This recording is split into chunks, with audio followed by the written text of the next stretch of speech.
Today is Tuesday, April 12th, 2022. I'm Troy Beverly, and this is Pan-African News. Today, Equatorial Guinea forced to privatize its industries by IMF.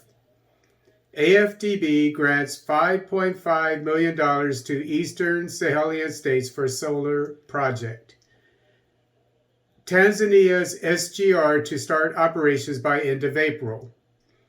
Cameroon to receive 280 billion Central African francs for Port of Douala new terminal. German foreign minister visits Mali. EU halting military training in Mali but staying in Sahel. Ukrainian president wants to address AU. Beninese soldiers killed in terrorist attack. 20 civilians killed by DRC insurgents. Allied forces in Somalia kill 7 Shabaab insurgents. Equatorial Guinea. The government of Equatorial Guinea, in accordance with the agreements adopted with the IMF, initiates a program for the privatization of state assets. This article is taken from the Equatorial Guinean newspaper, Guinea Info Market. The government of Equatorial Guinea agreed with the International Monetary Fund, IMF, on December 18, 2019 on an Extended Fund Service, SAF program to maintain macroeconomic and financial stability, improve social protection, promote economic diversification, strengthen governments, and combat corruption. At the proposal of the Ministry of Finance, Economy, and Planning, prior approval of the government, the following is established. List of state assets to be privatized under 2 modalities. Modality 1, public bodies to be privatized. Equatorial Guinea Telecommunications Limited Company. Electricity Society of Equatorial Guinea.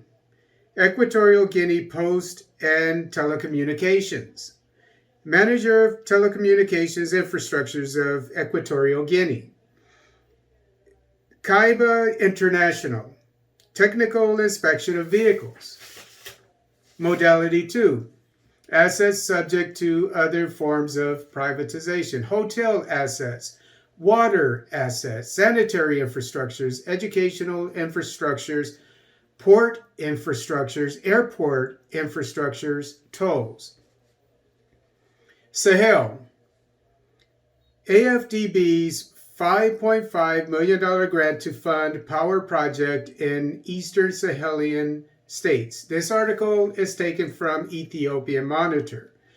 The African Development Fund, a concessional arm of the African Development Bank, AfDB, approved a $5.5 million technical assistance grant to kickstart the rollout of the Desert to Power initiative in 4 Sahelian states: Djibouti, Eritrea, Ethiopia, and Sudan. The initiative will develop technical studies for regional solar parks and associated battery storage near regional energy interconnectors, high voltage cables that connect the electricity systems in the countries, according to the AfDB. The initiative, fully named the East Africa Regional Energy Project, will also strengthen the technical capacity of the implementing agency, the Intergovernmental Authority on Development, IGAD, a trade bloc in the sub-region. In July 2021, the bank approved a similar fund to the West African Regional Energy Project, which aims to accelerate socioeconomic development through the development of solar technologies at scale in the Sahel region. The program plans to ultimately add 10 gigawatts of solar generation capacity and provide electricity to around 250 million people in the 11 Sahelian countries by 2030, according to the AfDB. Burkina Faso, Chad, Djibouti, Eritrea, Ethiopia, Mali, Mauritania, Nigeria, Senegal, and Sudan are part of the Sahel region of the continent. Tanzania. Tanzania's SGR to start operations by end of April 2022. This article is taken from the Tanzanian newspaper, The Citizen. The Tanzania Railways Corporation, TRC, has announced that the Dar es Salaam Morogoro Phase 1 of the standard gauge railway will start operations at the end of this month, April, with the project almost complete. This was said by the corporation's Director General, Mr. Masanja Kadogosa, who also confirmed that construction of Morogoro Dodoma has reached 82.2% and completion is set for December 2022. The first and second phase are all under the Turkish contractor Yapı Merkezi. He did not, however, delve into the details regarding the first phase operations, which is expected to use electric trains. According to Mr.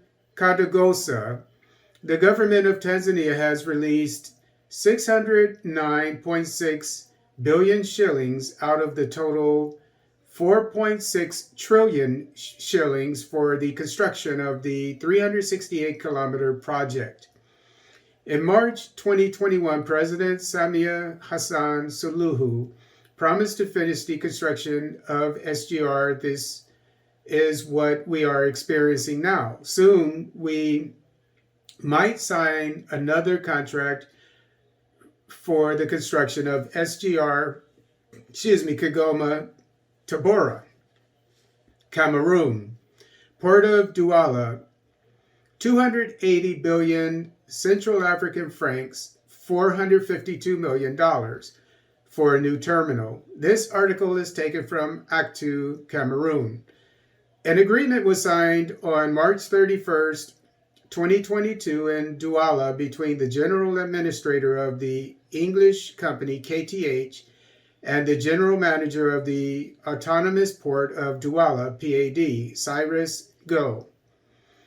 Selected among the 10 candidates at the end of the call for tenders of the Autonomous Port of Douala, PAD, KTH is responsible for the construction, operation, and renovation of the new terminal.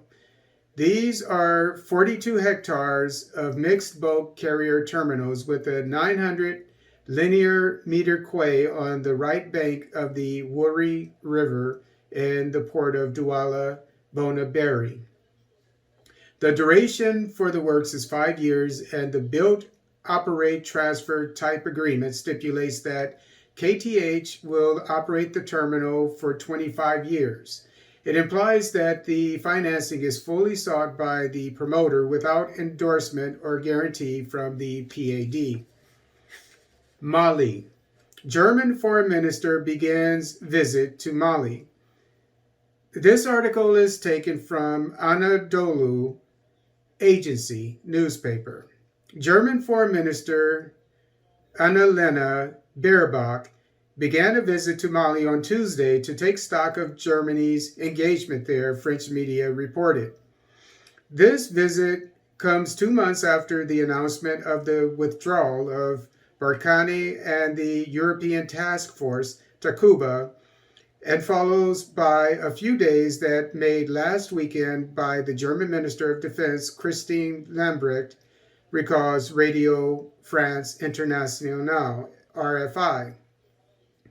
The German minister must meet in principle tomorrow with the president of the Malian transition, Colonel Assimi Goïta, and his Minister of Foreign Affairs, Abdoulaye Diop. Before that, she planned to visit with representatives of MINUSMA, the UN mission, and the European Union training mission in Mali, EUTM. These two missions have in their ranks respectively 1,170 and 328 German soldiers, further notes RFI. After the departure of Barkhane and Takuba, and as accusations of abuses against the Malian army multiply, the future of the soldiers of the Bundeswehr arises. German MPs will have to decide the issue at the end of May, but the German government has already expressed its skepticism about their continued presence, finally notes RFI. Sahel. EU halting military training in Mali but staying in Sahel. This article is taken from Voice of America. The EU on Monday decided to halt its military training missions in Mali but will keep a presence in the Sahel, the bloc's top diplomat said Monday.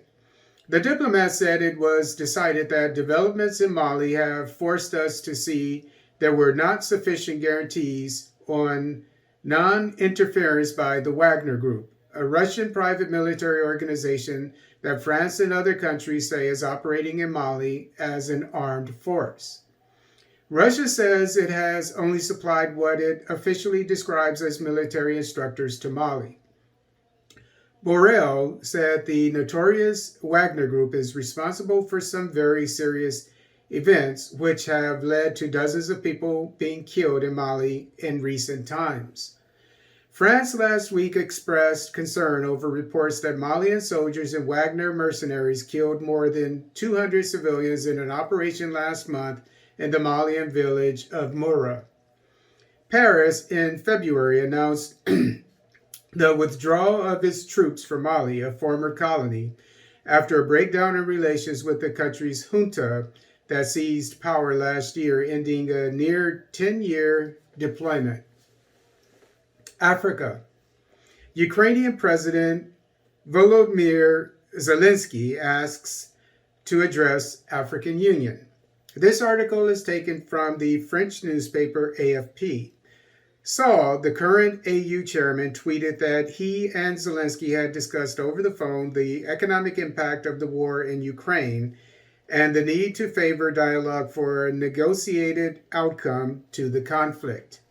The Ukrainian president also asked to address the AU, Saul said. The request comes amid a divided African response to Russia's invasion of Ukraine.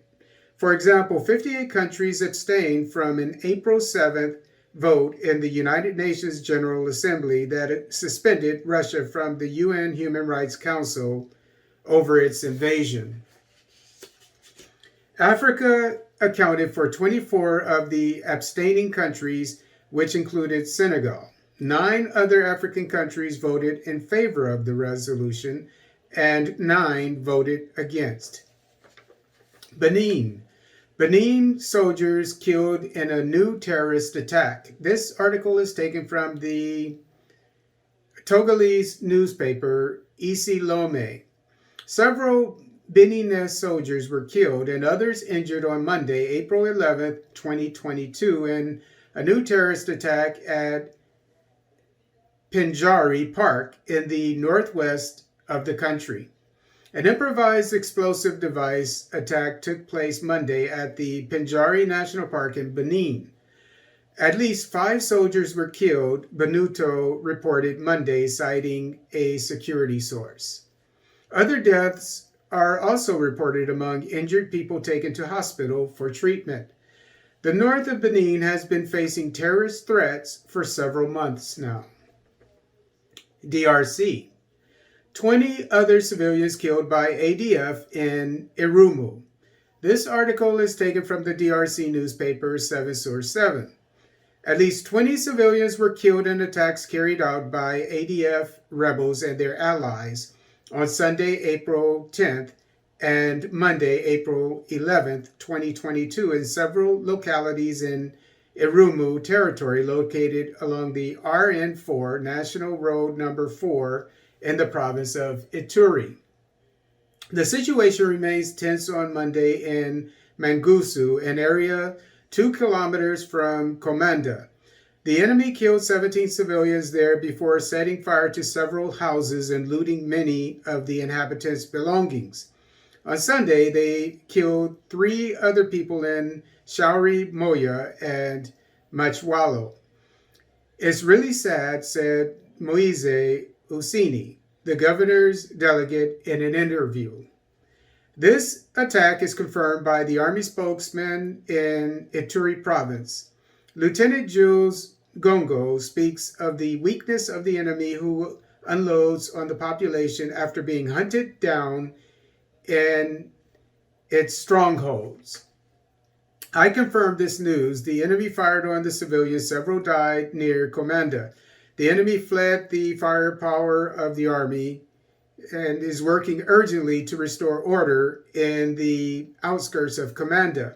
I call on the population for calm and for perfect collaboration with their army, which is determined to put an end to the ADF and allies phenomenon, said Lieutenant Jules Gongo.